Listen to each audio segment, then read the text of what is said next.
Well, for those of you streaming, I'm not going to repeat what I just said, but I do want to extend a welcome to all of you on behalf of Tudor Place and also express my appreciation for your flexibility. We rescheduled this from a week ago. I had a family commitment that I needed to attend to in the Midwest and could not be here. So thank you for coming out on a rainy evening for this program. I also just want to mention here, you'll see quite a few of these. These are images from a painting that Peter Waddell, our artist in residence, did here called Village Monumental. And this is depicting Washington, D.C. as it appeared in 1825, so at the time of Lafayette's visit. So I'm grateful to Peter for creating this in the first place and sharing it. So you'll see a number of these images. If you do want to see Village Monumental in person, you can see it at the GW Museum at the Albert Small Washingtonian collection there as well. So this year, next, Tudor Place joins with organizations around the country in commemorating the 200th anniversary of Lafayette's visit to the United States. But why, right? Why are we commemorating this? Well, our 2024 Landmark Lecture Series is focusing on memorialization and commemoration and really considering what we choose to remember through commemoration and memorialization, reflecting the values and ideals at a given moment in time. So why are we continuing to commemorate an event that happened 200 years ago that was itself a commemoration of events that happened 50 years prior to that? Why was there so much universal acclaim for this Frenchman? Why have we remembered Lafayette as we have? What does it say about us as a nation in 1824? What does it say about us today in 2024? So we'll try to explore that, kind of tease that out a little bit, and we'll hopefully have a nice discussion at the end and talk more about this idea of commemoration. But first, I want to give you some of the details of Lafayette's visit. So between August 1824 and September 1825, Lafayette spent about 13 months in the United States, and he traveled thousands of miles and visited each of the then 24 states. And you can see, isn't that a cool slide with the little dots showing up? So he visited, and this got way ahead of me, but New York, Boston, Portsmouth, Albany, Trenton, Princeton, Philly, Baltimore, Washington, Mount Vernon, Yorktown, Richmond, Raleigh, Savannah, Montgomery, Mobile, New Orleans, Baton Rouge, St. Louis, Nashville, Louisville, Cincinnati, Pittsburgh, Buffalo, and Rochester, and then rounded it out with several stops in Maine and Vermont. So quite a journey, and it ended up actually being a longer tour than he had initially planned on.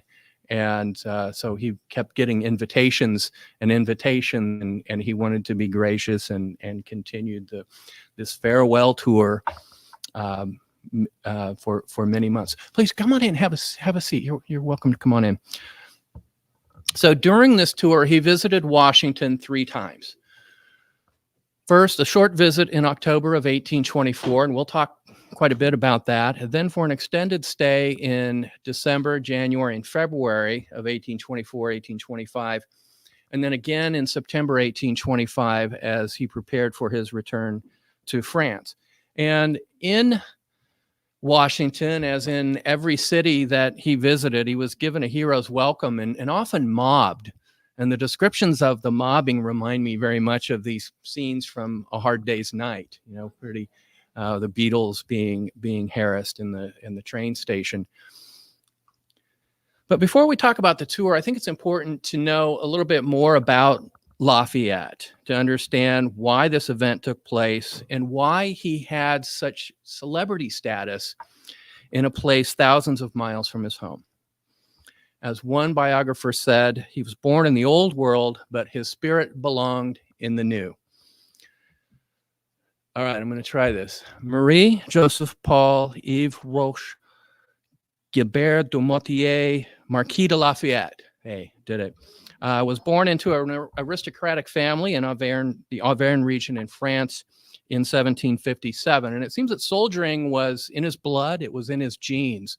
Multiple generations before him had been military men. And in fact, his father died at the Battle of Minden during the 7 Years' War. And this happened when he was just a small child, when he was 2 years old.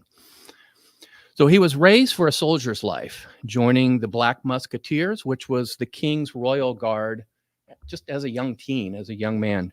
The death of his mother and his great-grandmother in 1770 provided inheritances that made him one of the wealthiest men in Europe.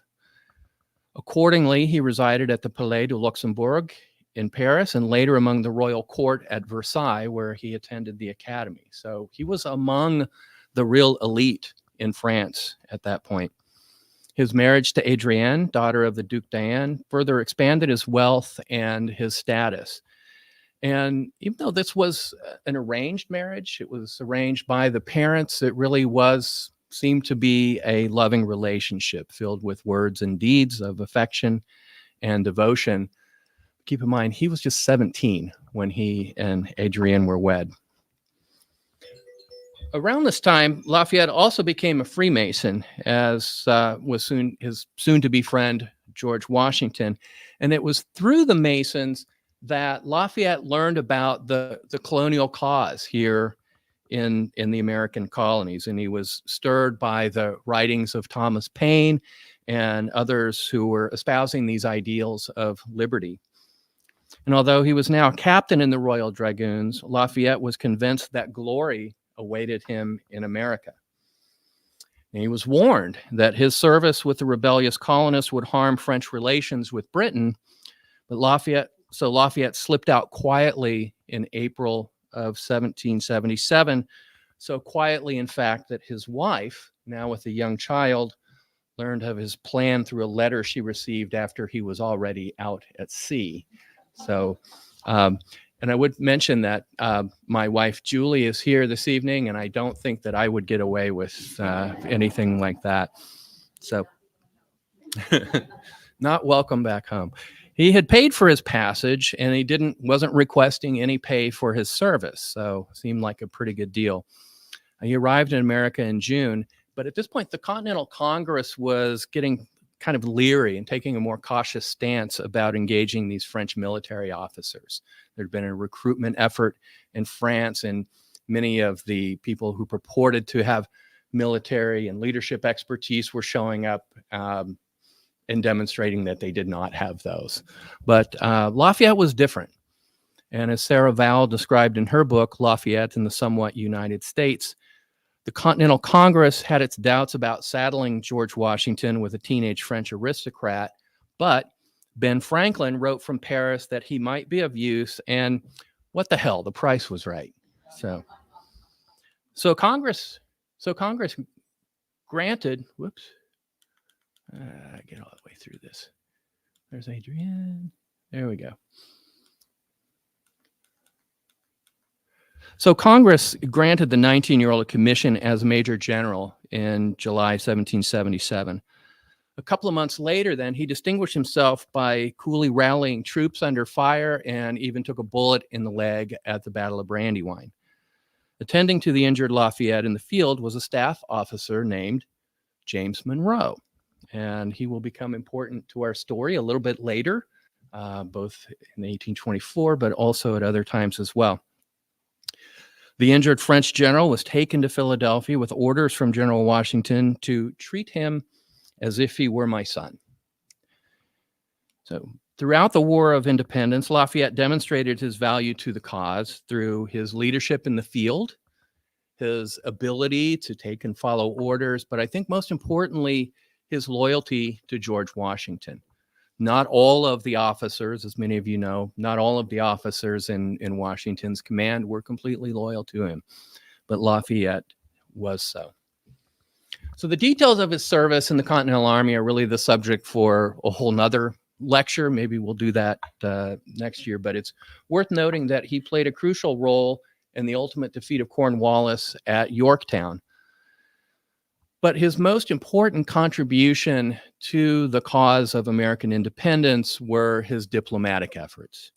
convincing the French king Louis XVI to enter into a pact, into an agreement with the colonists, and to send men, material, and ships in aid of the rebel cause. Lafayette returned to France in 1782 after the fighting had ceased, but then he returned to America in 1784, visiting George Washington at Mount Vernon, and at this occasion, meeting Washington's grandchildren, including Martha Custis, who would later be the matriarch here at Tudor Place. He was granted U.S. citizenship, given honorary degrees, and all sorts of acclamation, as this was kind of his first triumphal tour of the U.S. But this, of course, would not be the last time that he would receive this kind of consideration. So back in France, a fiscal crisis was setting into motion events that ultimately led to the disruption of the French monarchy, as well as violent revolution, we know as the French Revolution. Lafayette was appointed to the Assembly of Notables. That was the first group that was going to find a solution to this, but they were often referred to as the Assembly of Not Ables, because they were unable to do that. And then he was elected as a representative to the Estates General in 1787, which then became the National Assembly. Here, Lafayette was a strong advocate for democratic ideals, and he presented the Declaration of the Rights of Man, the Declaration of Rights of Man and of the Citizen, which was a document he had drafted with Thomas Jefferson, who was in Paris at that time. And despite this very reasoned approach, the cooler heads did not prevail on the streets of Paris. And I think as we all know, the mob took over the street and stormed the Bastille in July of 1789. So at that time, Lafayette assumed command of the National Guard, and he did his best to preserve order, both in the streets, but also trying to protect the royal family as well. So he was kind of playing at both sides, sort of a moderate in the middle, while still advocating for reform. But then, of course, the extremists took control. The Jacobin rule became Robespierre's reign of terror. So for those then in power, Lafayette was too much of a monarchist. And then for the monarchist, Lafayette was too radical. So the conservatives saw him too liberal, the liberals too conservative. So this was a time for him to flee France. So while escaping to seek refuge in the United States, he was captured by Austrian troops who were then at war with the revolutionary French. They feared that Lafayette, coming from this revolutionary France, would be trying to transport these revolutionary ideas throughout the rest of Europe. So they detained him and eventually imprisoned him in the fortress city of Olmütz. Whoops. So this is an image there. He remained there under harsh conditions for over 3 years. And although during the final 2 years, he was accompanied by his wife and daughters, thanks to the intervention of U.S. Minister to France, James Monroe. So he comes back into the story again. Now, with the help of Napoleon later in that decade, Lafayette was released from Olmütz in 1797. When he came back to France, he refused to pledge allegiance to the French government in power at that time, and so he was denied citizenship. He made an appeal then to people in the United States to accept him and his family as exiles, but this was politely declined at that time for fear that it would roil delicate relations with the French, who, if you recall from your American history textbooks, we were in an undeclared war with France at the end of the 19th century, and so or the 18th century. So this undeclared war. As Napoleon rose to power, Lafayette again was granted French citizenship in 1800. And some of the property that had been seized from him previously was returned to him at that time. So the following decade, he remained in France, and really was a time of quiet retreat for him. At his estate, La Grange in Auvergne, He mourned the death of his beloved Adrienne, who had died in 1807, but he maintained a correspondence with people in the United States, Thomas Jefferson and others as well, and also began engaging in agricultural pursuits much in the same way as George Washington had at Mount Vernon after he left the presidency. So the fall of Napoleon in 1815 led to the restoration of the Bourbons in France. During the decade following the Restoration, Lafayette continued to promote the ideals of a republic and even supported the Greek Revolution of 1821, both of which were seen very unfavorably by King, at this point, Louis XVIII, who was the king. Lafayette was able to promote his ideals as a member of the Chamber of Deputies, France's lower parliamentary body, until corrupt forces changed the voting rules. And that forced him out of that chamber at that point. So this brings us up to 1824, the time of the tour. So by then he was a widower.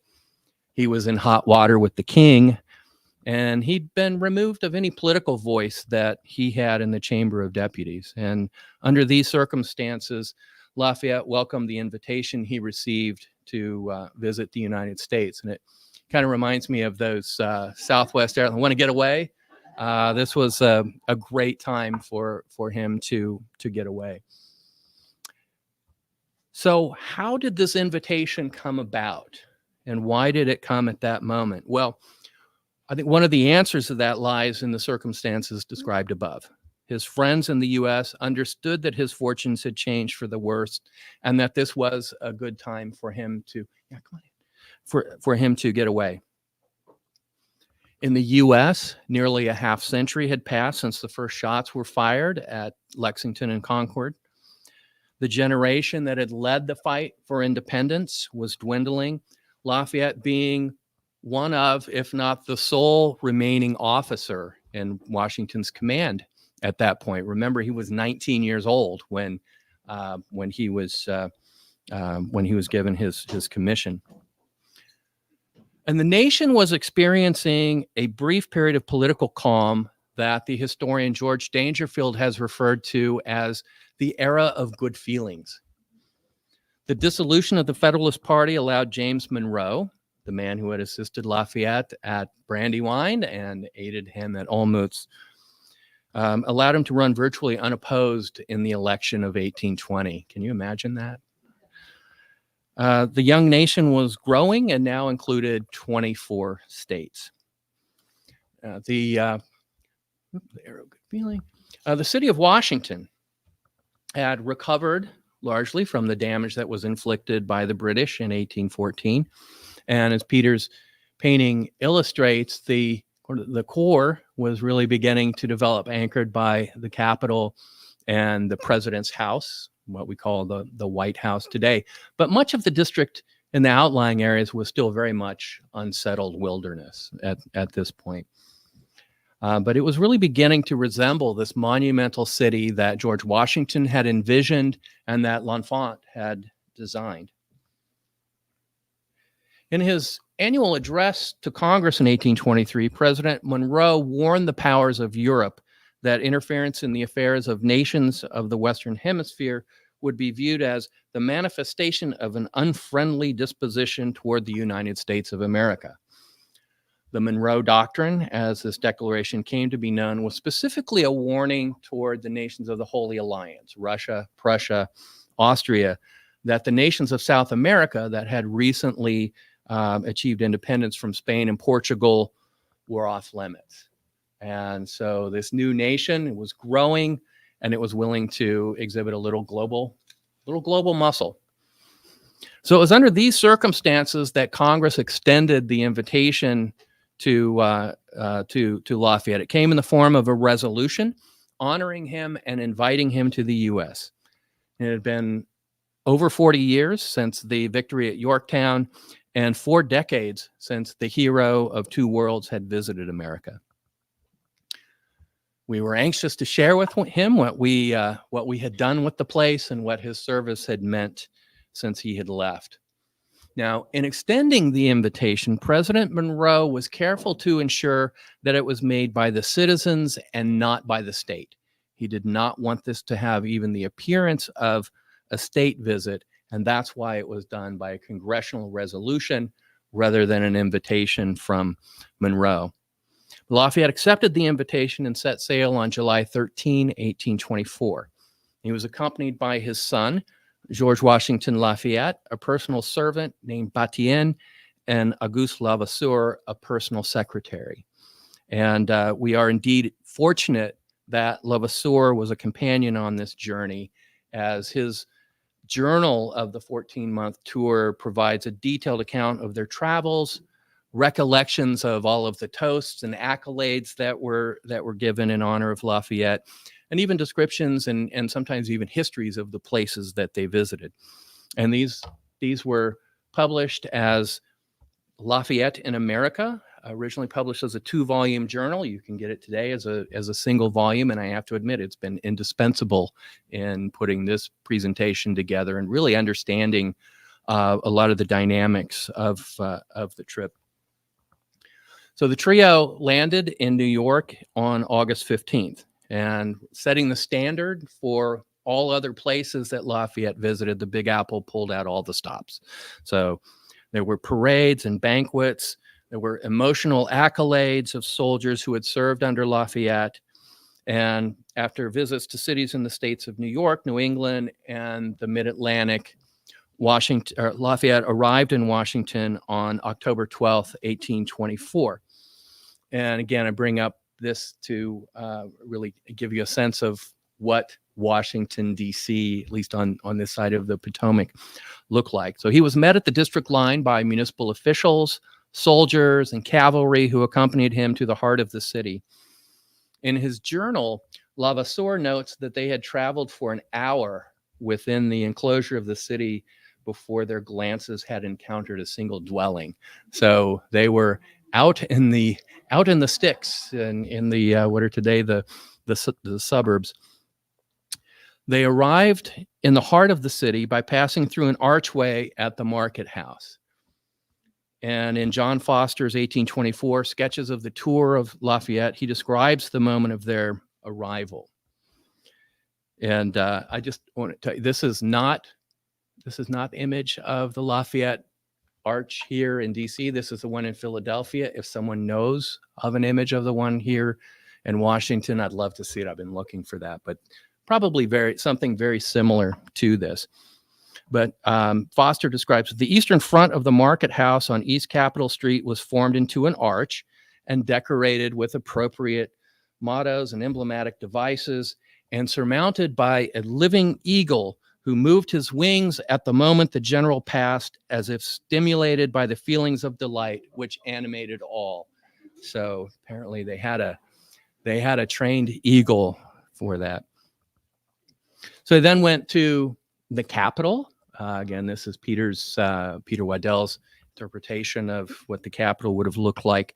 There they were met by a party of 25 young ladies, aged 9 to 14 years old, representing the 24 states and the District of Columbia. In a newspaper article published 70 years later, Britannia Peter from Tudor Place recalled attending the reception in the rotunda with her parents. The mayor of Washington delivered an address and introduced Colonel John Cox, who was the mayor of Georgetown, who extended an invitation, to which Lafayette replied, "Georgetown is an old friend of mine, and I shall visit it with pleasure." So we're all happy that that happened. They proceeded down Pennsylvania Avenue and to the president's house, and Levasseur made an interesting note. On the ride, we passed under the windows of some ambassadors of the Holy Alliance, for whom doubtless a triumph so beautiful, so pure, so simple was a phenomenon they did not comprehend. So still these hard feelings with the Holy Alliance. When he arrived at the president's house, Levasseur was surprised at its modesty and informality. He described it as a very simple house, but in good taste. That's our White House, remarking also that the entrance is defended by neither guards, ushers, nor insolent valets. A single servant opened the principal door. So My, how things have changed. Upon entering the residence, he noted with some relief, all were clad like the president in a simple blue coat without braids, without embroidery, without decorations, without all of those childish ornaments for which so many fools cool their heels in the antechambers of the palaces of Europe. So he was quite pleased with the informality that he found here.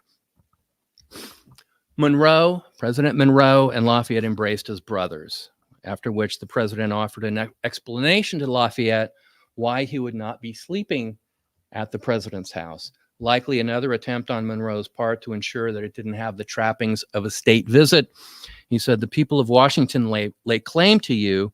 They say that you are the nation's guest and that nobody other than themselves has the right to house you." So if you ever need an excuse for not having someone sleep, or I'll email that to you.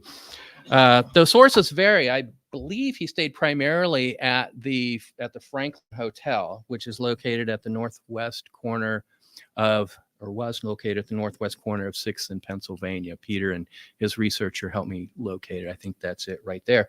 It's now the location of the Capitol Grill, in case you're wondering. So, fulfilling his promise to Mayor Cox, Lafayette then came to Georgetown for a brief visit to Tudor Place.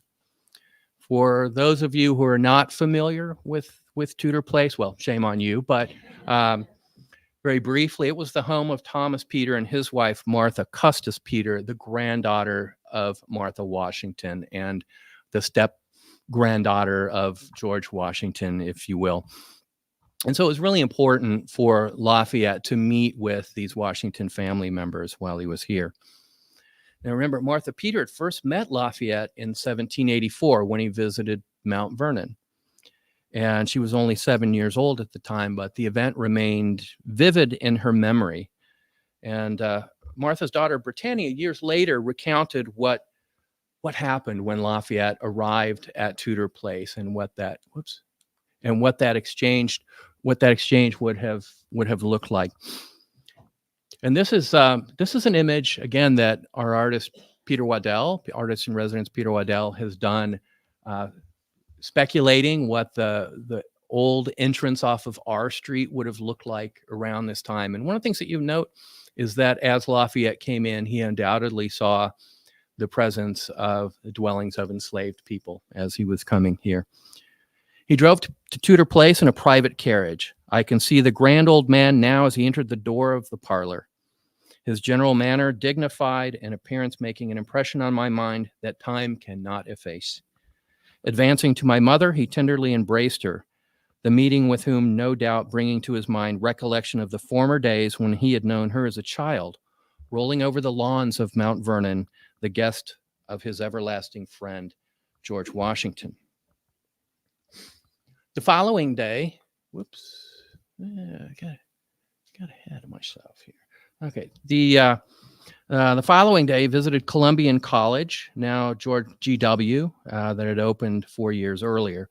The college was the fulfillment of George Washington's dream of a national university in the Federal District, and it was located in an area called College Hill, north of the White House. Levasseur commented upon Columbian College in his journal, saying, "Founded a short time ago, it contains as yet only a very small number of students. The choice of a director and of professors presages a brilliant future for it, but it has a formidable rivalry in the proximity of Georgetown College." So on October 14th, Lafayette and his companions returned to Georgetown to tour the campus of Georgetown College and attend a reception hosted by Mayor Cox. And I do want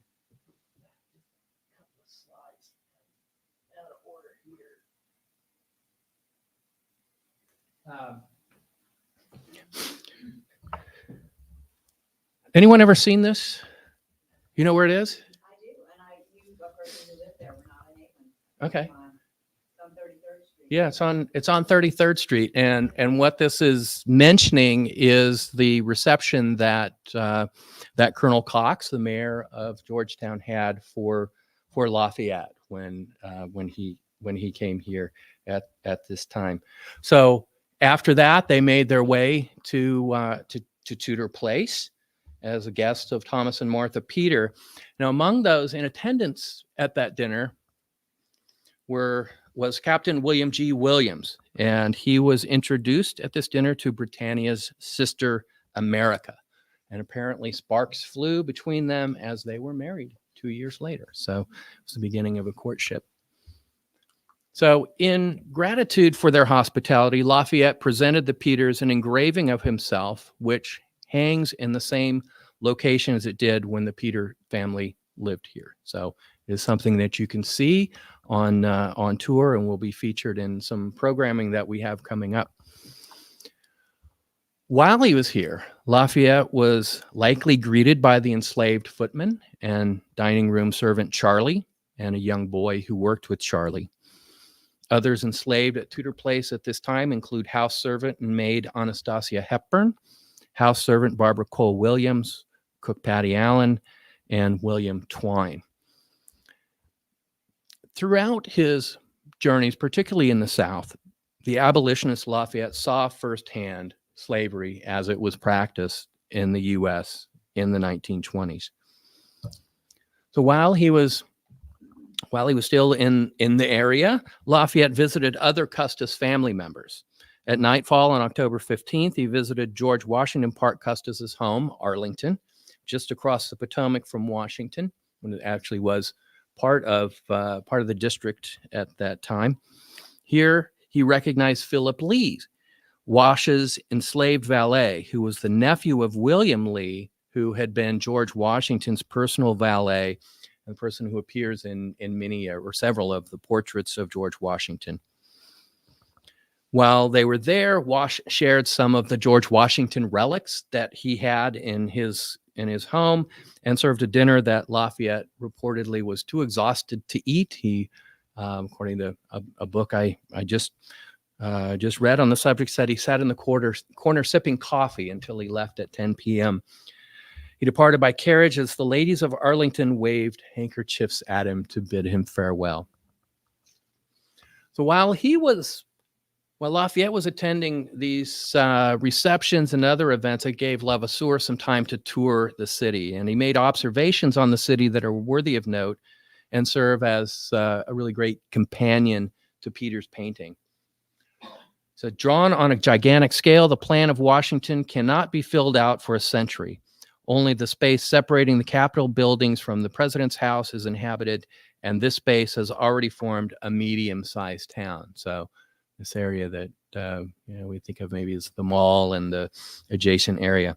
Without its public monuments, one would take it for a newborn colony striving to clear land for civilization. So, still very, very early in the development of the city. So Lafayette and his companions departed Washington on October 17th to attend commemorations at Yorktown on the anniversary of the British defeat. He followed this up with stops in other places in Virginia, including a visit to Jefferson at Monticello and to Madison at Montpelier. While visiting these founding fathers, Lafayette was confronted with the contradiction of American liberty. How could a nation founded upon ideals of freedom and equality continue to practice slavery?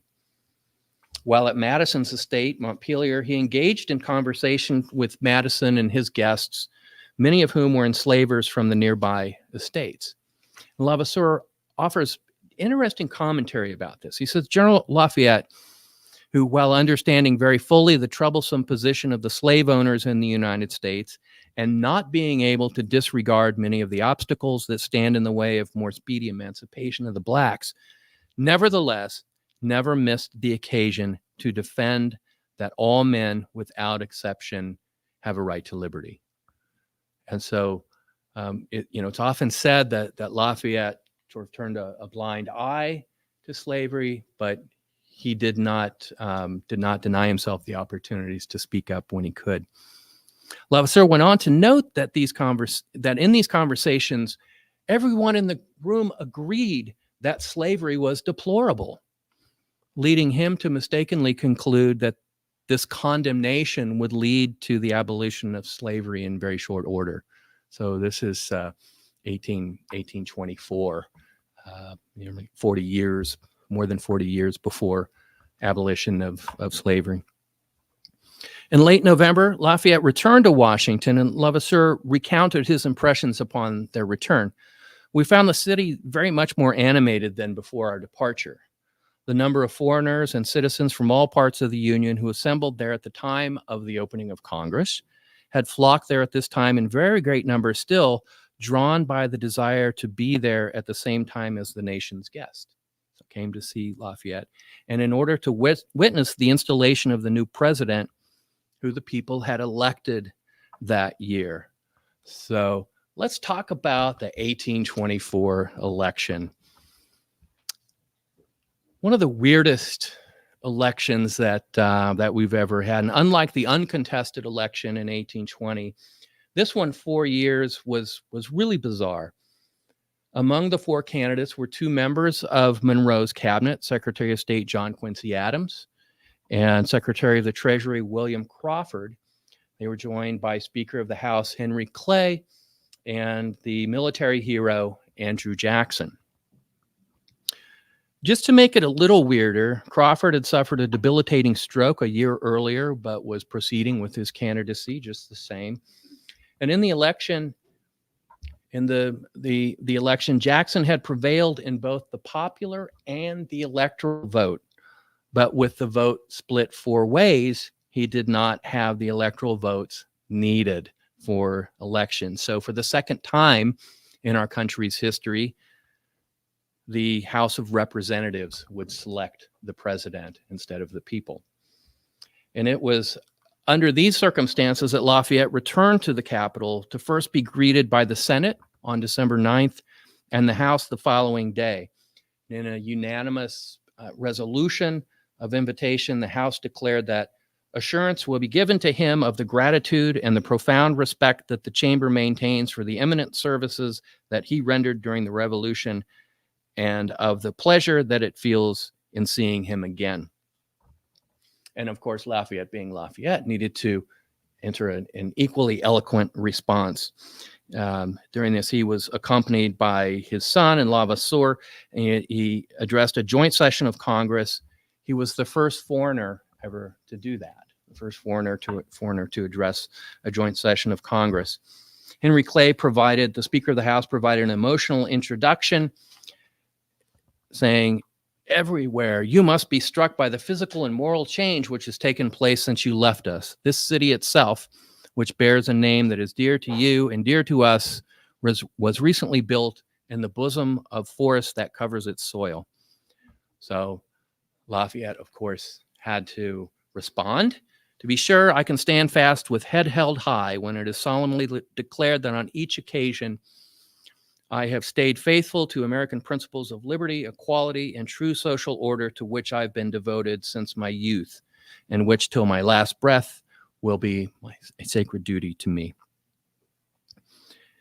In gratitude for his service to the nation and the personal expenditures that Lafayette had put forth during the Revolution, the Congress granted Lafayette a payment of $200,000. That's about $4.5 million today, and ended up being 24,000 acres in northern Florida as well. So inestimable value today, I suppose. So while in Washington, Lafayette was the guest of honor at the first graduation exercise of Columbian College. He was accompanied there by President Monroe, cabinet members, congressmen, and the three seniors from the graduating class of Columbian College, which is today George Washington University. And it's a little different from the graduation ceremonies that you see today. While he was in Washington in December, he also paid an extended visit to Nellie Parke Custis Lewis, Martha Peters' sister, at Woodlawn. Did that in December. He spent about 4 days there, and this really was a time for him just to relax. And he mentioned sleeping in a comfortable bed and dining by himself and things like that. So it was really a rejuvenating experience. But then he came back. Well, there's Woodlawn. Then he came back Reinforcing his belief in American democracy, he was present for the election in 1824 when it went to the House. So he was in the House chamber when that election was settled on February 9th, 1825. And John Quincy Adams, despite having fewer popular and electoral votes than Jackson, was elected president by the House of Representatives. Lafayette and Levasseur were in attendance that evening at a reception at the White House. Tensions were really high as the guests awaited the arrival of the president-elect and the also-rans who were expected there that evening. So we have John Quincy Adams and Andrew Jackson. Levasseur said, "My attentive glances were carried alternatively to Mr. Adams and Mr. Jackson and General Jackson. I was curious to see how these two men who were rivals the preceding day would approach each other. My wait was not long. When they noticed each other, they dashed toward each other, clasped hands, and held them tightly for a long time. The congratulations offered by General Jackson were frank and sincere." I'll bet.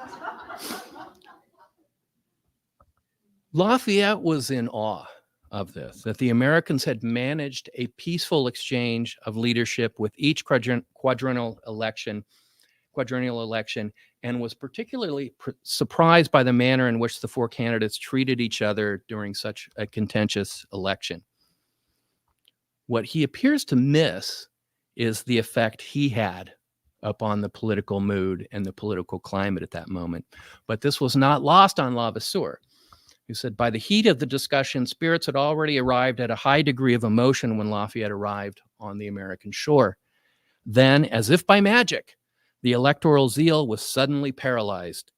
The newspapers, which the day before were fighting furiously to clear paths to the presidency for the candidate of choice, immediately closed their long columns for the passionate discussion of the parties in order to open them only to the unanimous expressions of joy and national gratitude." So Lafayette, having removed acrimony from our political process forever, departed for an extended tour through the American South and West along the Great Lakes and into New England, completing the tour of all 24 states by August of that year.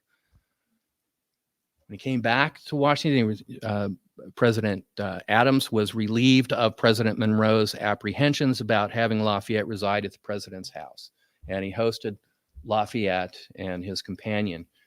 Levasseur expressed relief upon meeting Adams, noting, "During the electoral contest, I had often heard Mr. Adams' adversaries reproach him for aristocratic airs that he had contracted in the foreign courts where he had spent many years.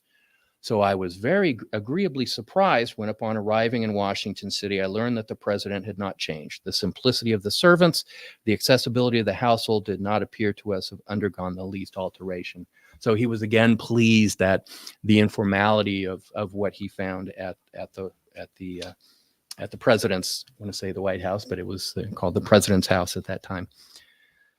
A farewell dinner hosted by President Adams was held on September 6th, which was Lafayette's 68th birthday. Gifts were exchanged and toasts were made in his honor.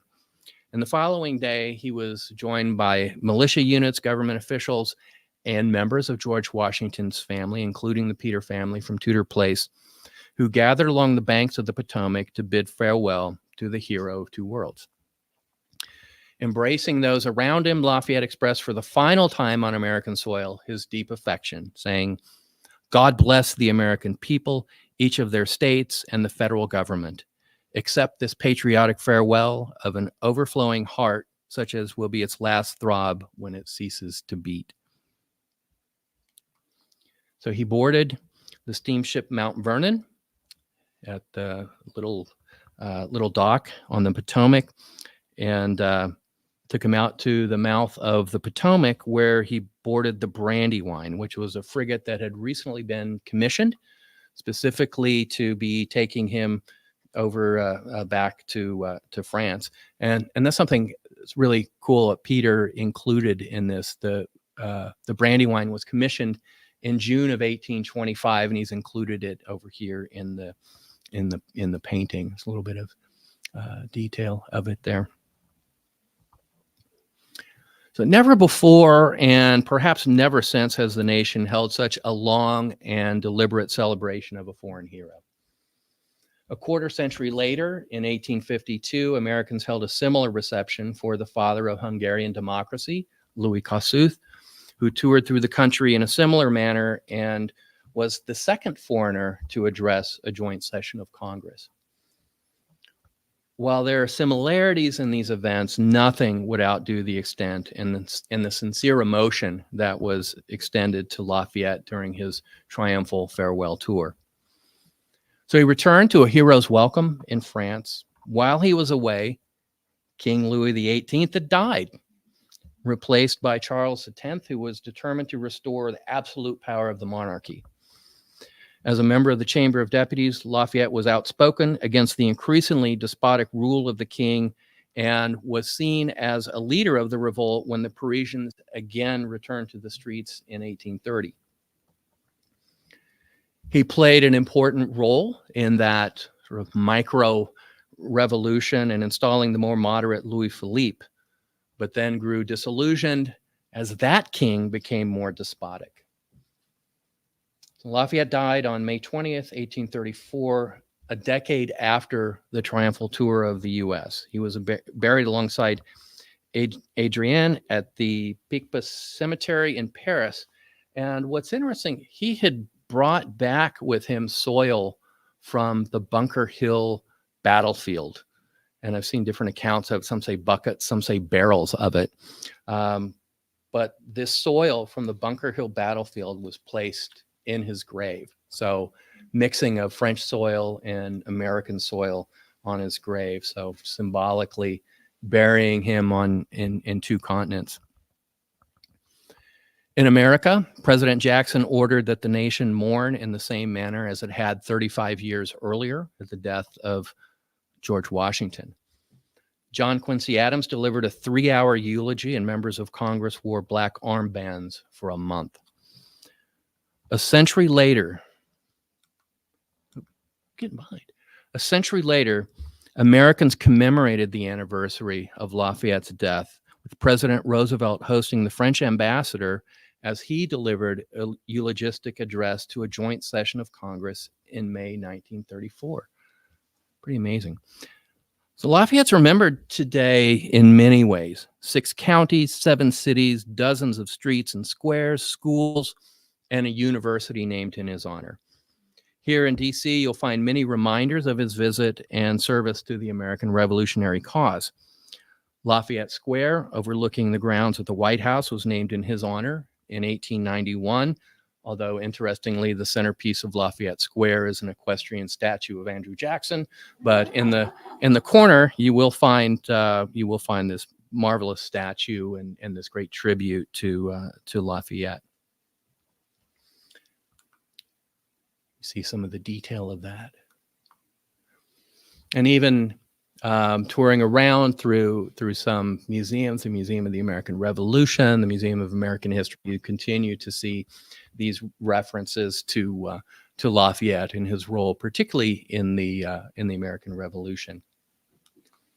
And here at Tudor Place, visitors are reminded of his visits to this historic estate when they see the print hanging on the wall, as well as other mementos of this occasion when the Peter family hosted the Hero of Two Worlds.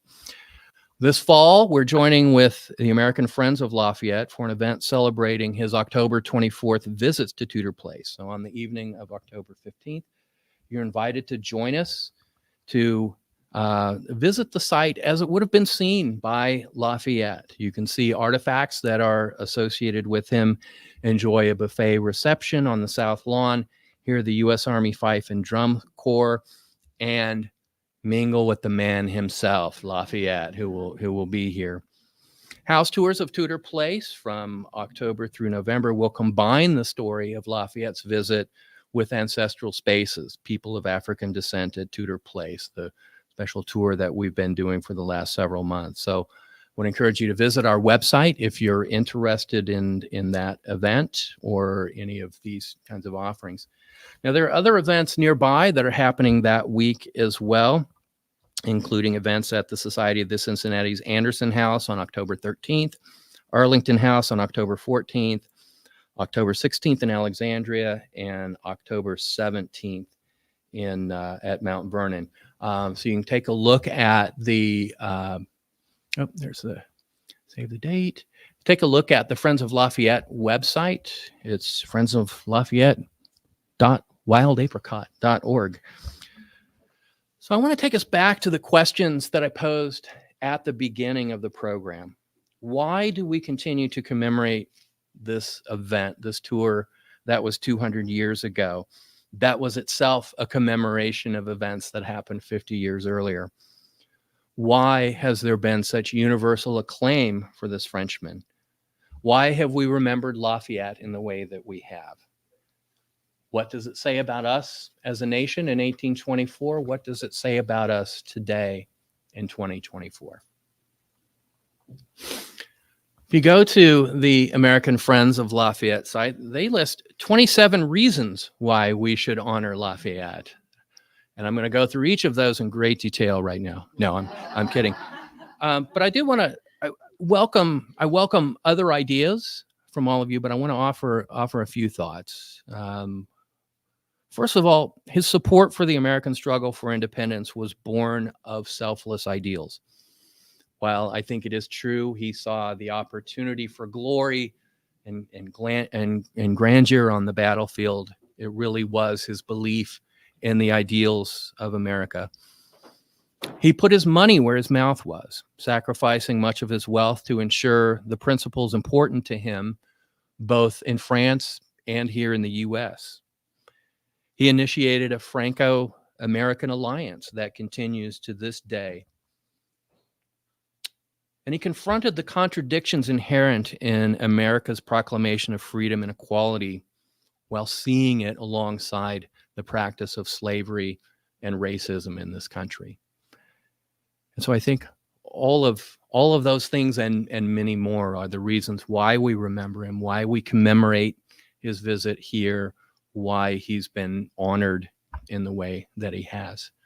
But I would certainly welcome any other ideas that people have, other thoughts, or certainly any questions that you might have. Yes. In 1924, was there any kind of commemoration?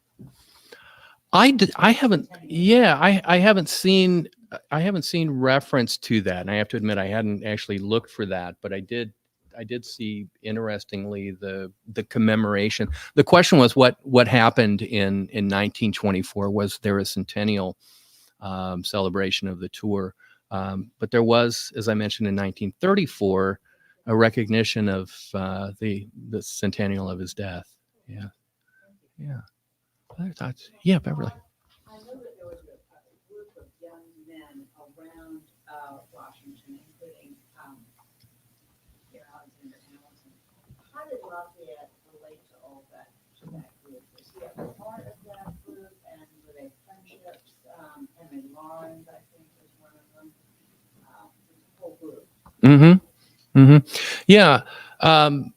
Washington referred to that group as often as his family, and I think he saw them in that way. He considered, I think, because of his age and his relationship, just the question was, what was Lafayette's relationship to Washington and to the others in his command? So I think he was viewed as part of that family, but I think personally Washington saw him very much like a son and often referred to him in that manner. So yes, he was part of that inner circle and that trusted. And I think one of the things that Washington particularly respected and acknowledged in Lafayette was his loyalty, that he was not part of the cabal that was trying to undo Washington's leadership, that he remained loyal to him. Yeah. Other questions? Yes. Yeah, I'm just going to say that I think in a way he is Lafayette is emblematic of the United States, though we often call the United States the bastion of the free world, the leader of the free world. And the revolution that occurred not only brought him and other French officers to the United States, but also other aristocrats like Kosciuszko, Thaddeus Kosciuszko, who came and also worked with George Washington and all of our founding fathers.